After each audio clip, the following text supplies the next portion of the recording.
C'est sûr qu'on ne peut pas,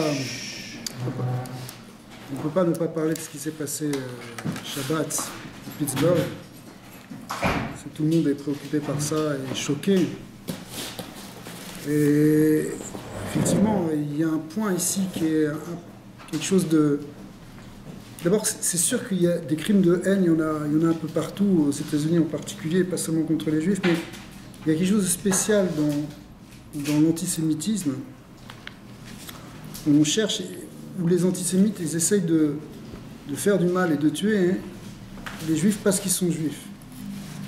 Je vais vous raconter une histoire qui s'est passée avec le Rabbi Lubavitch en 1980, Tafshin Mem, 1980, pour le Yortzeit de son beau-père, pour la Iloula du Rabbi Rayatz.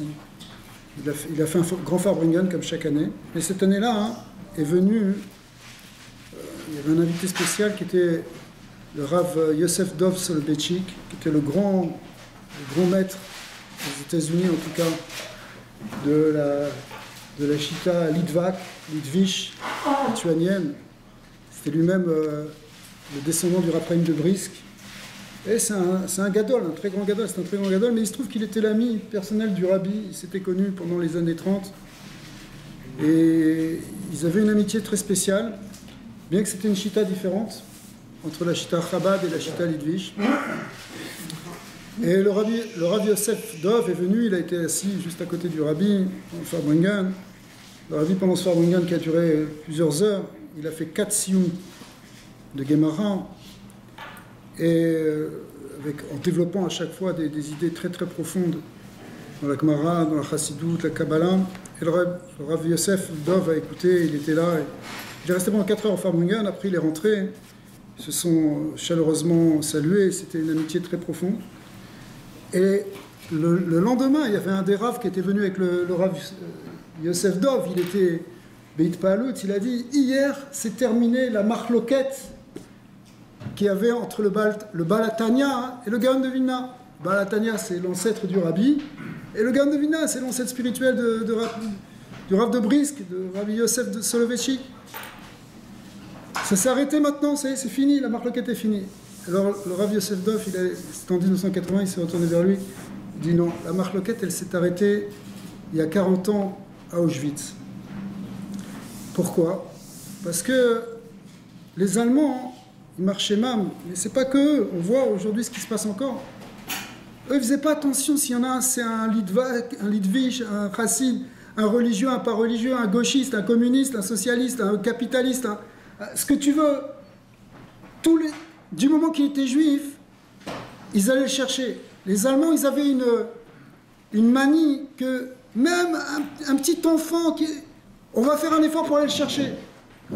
Ils envoyaient, quand ils sont arrivés en Ukraine, des fois, ils étaient au courant qu'il y avait une famille juive dans un village où il fallait faire 3-4 heures de route, sans route.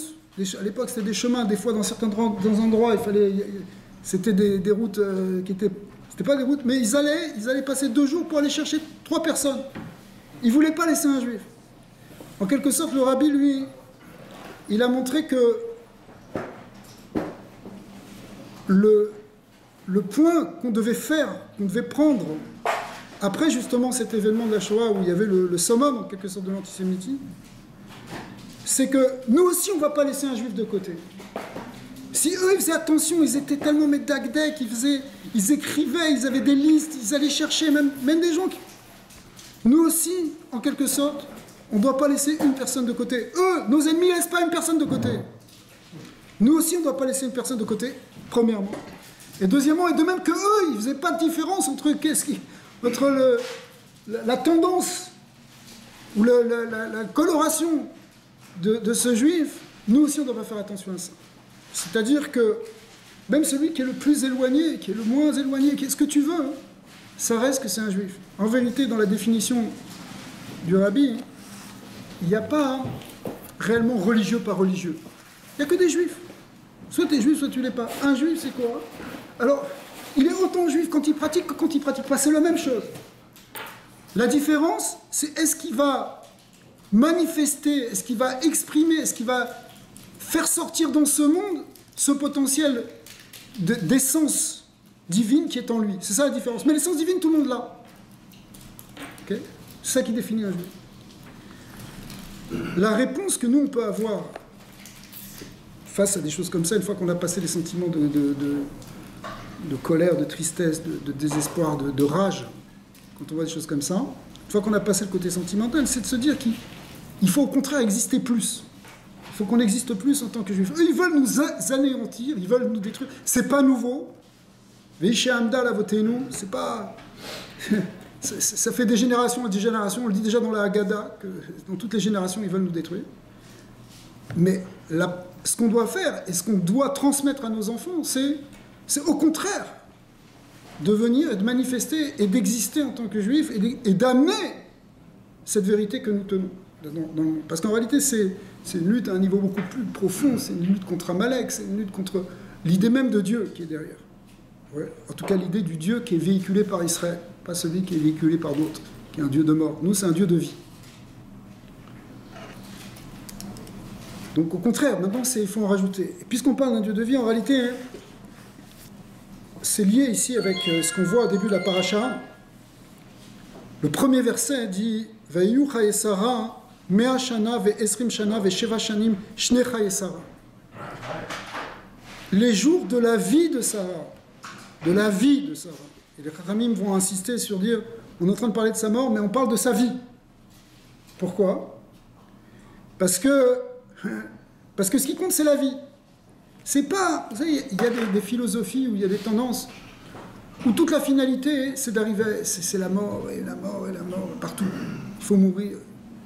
On a entendu ça beaucoup dans les philosophies d'Esav et d'Ishmaël, dans leur religion. La Torah, c'est une Torah de vie. À tel point que même quand Sarah, apparemment, elle quitte ce monde, elle continue d'être vivante. Lama nismecha parashat Myriam, parashat Ola, parashat Ola, c'est-à-dire pas celle de Paradouma. Pourquoi, plus tard dans le livre de Bamidbar, la mort de Myriam va être juxtaposée avec celle de la Paradouma, c'est pour nous expliquer que la mort des tzadikim, c'est comme un korban, mais c'est plus que ça. Comme Paradouma, en réalité, c'est quelque chose qui vient et qui enlève la mort. Ça paraît être une mort, mais ça enlève la mort. Et effectivement, c'est expliqué dans le Tanya que les tzadikim, lorsqu'ils quittent ce monde, ils continuent d'être vivants et encore plus vivants dans tous les mondes.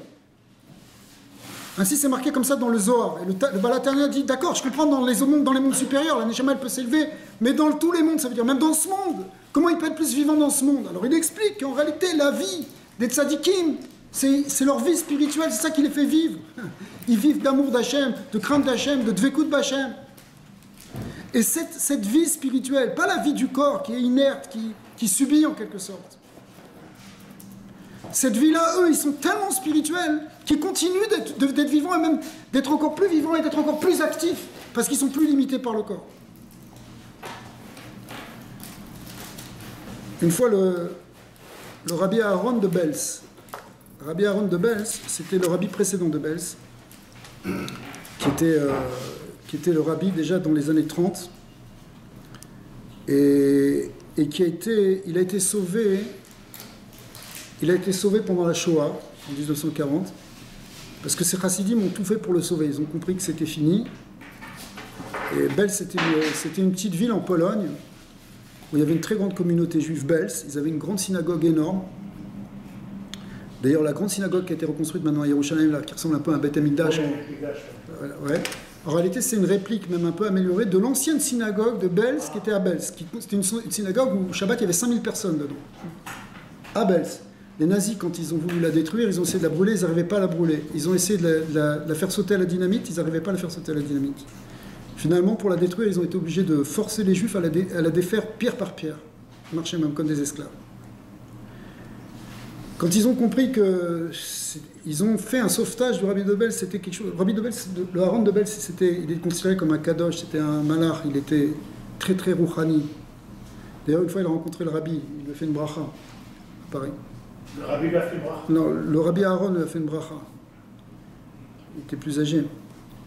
Mais juste pour la petite histoire, il faisait une bracha, mais quand il faisait des bénédictions, lui, il était pratiquement aveugle. Il était aveugle en réalité. Mais quand il faisait des bénédictions, il prenait une serviette pour pas qu'on touchait les gens, tellement il était kadosh. Mais quand il est arrivé au rabbi, il a senti qu'il y avait quelque chose de très spécial. Il a enlevé la serviette et il a demandé qui c'était. Il a vu qu'il était kadosh. Il a dit c'est le gendre du rabbi de Lubavitch. À l'époque, le rabbi était encore le gendre. Alors lui, quand il s'est sauvé, ça a été très compliqué. Il a été obligé de passer par plusieurs pays. Il est passé jusqu'à arriver en Turquie, finalement en Israël. C'était 1 an de voyage épouvantable. Mais en réalité, le grand de la communauté de Belz a été détruite. Et il a perdu toute sa famille. Sa femme et ses enfants. C'était des choses terribles. Plus tard, quand il parlait, si jamais quelqu'un venait évoquer cette période, ou voulait évoquer les gens qui étaient partis dans la Shoah, il se taisait. Il ne parlait plus. Jamais il parlait de ces gens-là. Et une fois, il a expliqué que ces âmes qui sont parties pendant la Shoah, c'était des âmes qui étaient tellement élevées, tellement hautes, tellement grandes, qu'on peut même pas parler. C'est même pas cohérent de vouloir parler, c'est un niveau qui nous dépasse. Lui-même, il parlait des gens qu'il avait perdus et de tous les gens qui étaient partis dans la Shoah. Il disait, on ne peut même pas parler sur eux. Les gens qui partent comme ça, Bekidouch Hashem, c'est une très très grande neshamot. Alors, maintenant, on s'est marqué sur Sarah que pourquoi les Mefarshim, la Gemara, la Shira même, pourquoi c'est marqué 100 ans et 20 ans et 7 ans, on ne peut pas dire 127 ans comme tout le monde. Alors Rashi ramène, c'est pour nous dire qu'à 100 ans, elle était comme à 20 ans, elle était aussi tzadékette qu'à 20 ans, quelqu'un qui n'a pas encore fauté. Et à 20 ans, elle était aussi belle qu'à 7 ans, c'est-à-dire qu'elle était restée toujours dans cette jeunesse. Alors, Rabbi Nathan explique ici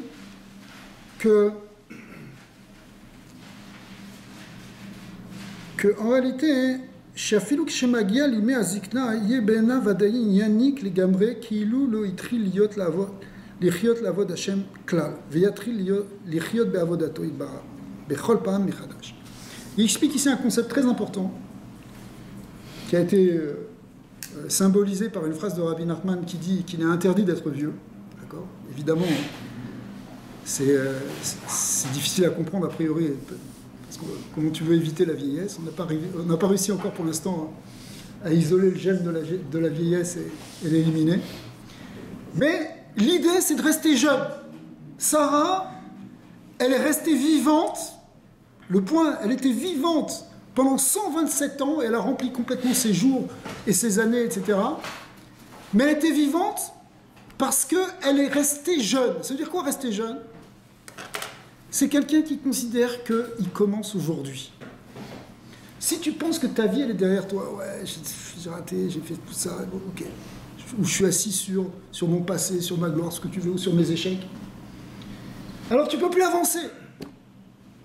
Si tu penses que tu commences aujourd'hui à servir Hachem, voilà, tu vas mettre les téfilines, c'est la première fois de ta vie que tu mets les téfilines. Tu sais qu'est-ce que c'est quand quelqu'un met les téfilines pour la première fois de sa vie? Tu sais qu'est-ce que c'est ce feeling, cette impression incroyable? Pour lui, il est au pied du mont Sinaï. D'accord? Quand tu fais une première fois, tu vois les gens qui sont frais, là, qui font une super teshuva, ou qui se convertissent. Mais les premiers mois, les premières années, pour eux, Shabbat, c'est quelque chose d'extraordinaire, c'est incroyable, c'est un cadeau merveilleux. Pourquoi? Parce que c'est nouveau. Mais pourquoi toi, ça ne te fait pas la même chose? Parce que pour toi, c'est comme ancien. Et je connais ça, dis-moi, je suis blasé. Des Shabbats, j'en ai fait déjà des centaines et des centaines. Si tu vas m'appeler, c'est toujours le même dafina, le même truc. C'est quoi? C'est ok, c'est Chaye Sarah. On a déjà fait Chaye Sarah l'année dernière. Et il y a 2 ans, il y a 3 ans. Qu'est-ce que tu veux m'amener de nouveau? Ça, c'est un état d'esprit. Cet état d'esprit où tu te dis, ouais, ça y est, je connais, c'est bon. Ça s'appelle être vieux. Ça s'appelle que, ça y est, t'as déjà fait, t'es construit, t'es blasé. Sarah Imenu, Avram Avinu aussi, il nous montre que c'est pas comme ça.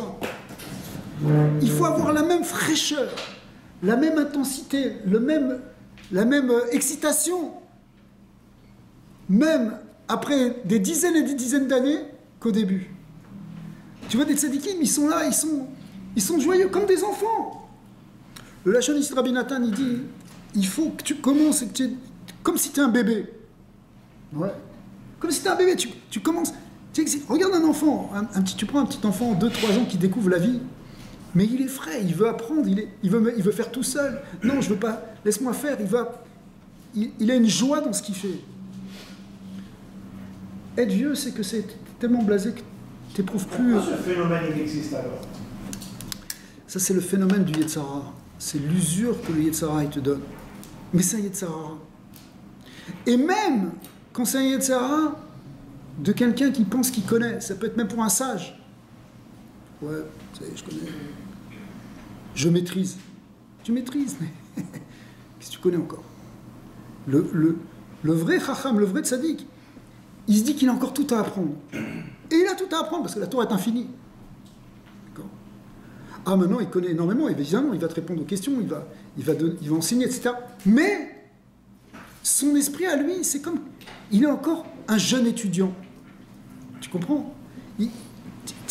Cet esprit-là de découvrir, de savoir, d'avoir la curiosité, d'avoir l'envie, d'avoir l'émerveillement de la nouveauté, c'est la clé du judaïsme. C'est une clé qui est tellement profonde que c'est pas simplement dans la avodat Hashem au sens de savoir comment être content de continuer une paracha, c'est pas seulement ça. C'est une clé parce que si on n'avait pas cet esprit-là, si les avots ne nous avaient pas légué cette approche, on n'aurait pas traversé l'histoire. Parce que cette démarche-là, elle fait qu'on est toujours tourné vers le futur, avec une ouverture, avec un désir d'aller plus loin. C'est marqué après qu'Avraham Avinu, quand il a acheté la Marat Marpella, il a payé avec 400 pièces de kesef, Arba Meot Shekel kesef over la socher. Et c'est quoi ce kesef? C'est la chaîne Kisufim. Puis Chassidut, Rabbi Nathan explique que, en réalité, il ne voulait pas l'avoir gratuitement. L'autre, il ne voyait rien. Ephron, il ne comprenait pas qu'est-ce que c'était cette chose-là, parce qu'il n'était pas du tout dans... Lui, il était dans les ténèbres spirituelles. Mais Avraham Avinu, il a vu que c'était un endroit kadosh, que là-bas, qu'il y avait déjà Adam et Chava, que les Havot, ils allaient être enterrés là-bas. Il voyait que c'était la porte du ciel. Il voyait tout ça. C'était son désir de s'attacher à Hachem. Et il a mis son désir. Il a mis son envie. Tu ne peux pas te connaître Eretz Israël si tu n'as pas le réchec d'Eretz Israël. Tu ne peux pas te connaître la Torah si tu n'as pas ça. Tu ne peux pas te connaître la vie. Tu peux pas vivre si tu n'as pas un désir de vivre.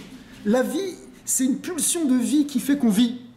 Si on n'a pas cette pulsion de vie, Chas v'Shalom, qu'on développe l'autre pulsion, la pulsion de mort, qui peut agir d'une manière très subtile en te disant « ouais, c'est pas la peine de te fatiguer, la flemme, etc. » Non. Mais si tu développes cette pulsion de vie, au contraire, c'est ça qui fait que tu peux surmonter toutes les épreuves et dépasser même tous les obstacles de l'exil que nous, on a connu pendant tout ce temps. C'est quoi ces 400 olamot de Kisufim? Justement, ça représente des choses très très très profondes qui viennent des séphirotes supérieures, des orotes, qui viennent du grand visage. C'est de la grande lumière. Mais en réalité, c'est l'idée d'attachement à un amour très profond qu'on a avec Hachem. Alors, les 400 mondes de Kisufim, c'est l'amour, le désir de connecter avec Hachem. Exactement. Et il faut mettre cet amour. Mais si tu ne mets pas de l'amour dans ce que tu fais, si tu es tout le temps déprimé, blasé, énervé, en colère, dans le regret, tout ce qu'on a, toutes ces midotes qu'on a tous, plus ou moins, alors ça bloque ton énergie de vie. Voilà, même s'il y a des gens qui veulent, Chas v'Shalom, nous anéantir, et même dans des pays comme l'île, comme l'Amérique, d'autres pays, on a l'habitude. On n'a pas l'habitude. L'habitude, une manière de parler. Mais même s'il y a encore des gens qui veulent nous bloquer, nous, au contraire, ce qu'on doit développer, c'est la vie, la chayout, la vraie. Et au contraire, et ne pas se laisser aller justement à une forme de désespoir et de se dire, voilà, bah, ça finira jamais. Et puis, au contraire, même l'antisémitisme, il augmente aujourd'hui dans le monde, partout. Aux États-Unis, ça augmente énormément. C'est dans toutes les universités. En Europe, n'en parlons pas. ils sont en train de préparer quelque chose de très grave. Je veux dire, mais parlons pas au Moyen-Orient, parlons pas de tous les pays contournés d'Israël, ils pensent qu'à nous détruire. Là. Nos ennemis, ils veulent nous tuer jusqu'au dernier, c'est ce qu'ils veulent. Okay, mais au contraire, le peuple juif, il a déjà traversé ça. C'est pas nouveau. On a déjà traversé bien pire en vérité. Et on est toujours là. Pourquoi? Parce qu'on a cette force-là de Chayout. On a cette puissance vitale. Alors, non seulement on ne va pas se déprimer, mais au contraire, on va aller, Michael, Chayil, il faut qu'on rajoute, il faut qu'on augmente dans la diffusion et dans la propagation, justement, de ce souffle de vie, de ce Ruach Elohim. C'est marqué au début de la Torah, Bereshit bara Elohim et Hashamayim et Haaretz, etc. Et après, c'est marqué Veruach Elohim erarefet al penei hamayim. Il y avait encore que les eaux et le souffle de Dieu planait à la surface des eaux. C'est marqué dans le Midrash et dans le Zohar. C'est quoi ce Ruach Elohim? C'est le Ruach shel Mashiach. C'est le Ruach du Mashiach, comme c'est marqué dans Yeshayahu, que le souffle du Messie, il va briller, il va se manifester. Eh bien, ça, il était déjà là au début. C'est quoi ce Ruach Elohim? Même quand le monde il est tohu vabohu, même quand le monde il est encore dans le chaos. On est encore dans les ténèbres, on est encore dans l'abîme. Et pourtant, il y a le souffle de Dieu qui est le souffle messianique, qui est le souffle de vie, qui est le souffle de la Géoula, qui est l'envie profonde que le Ham Israël il a d'arriver à la Géoula malgré le Tohu Vabohu. Ouais. Et ça, c'est quelque chose qui est fort et qui est là depuis le début de la création, qui a été mis, donc on ne va pas s'arrêter. Il faut au contraire s'attacher à cette force vitale, même quand on est dans le rocher. Ça, c'est vrai à un niveau individuel, c'est vrai à un niveau collectif. Des fois, on traverse des épreuves à un niveau individuel, ou aussi on doit traverser des abîmes. Mais dans cet abîme-là, il y a le souffle divin, il y a l'espoir de la Géoula qui est là, la Tikva qui est là. Abat Hashem, on va aller Michael et on va amener la Géoula.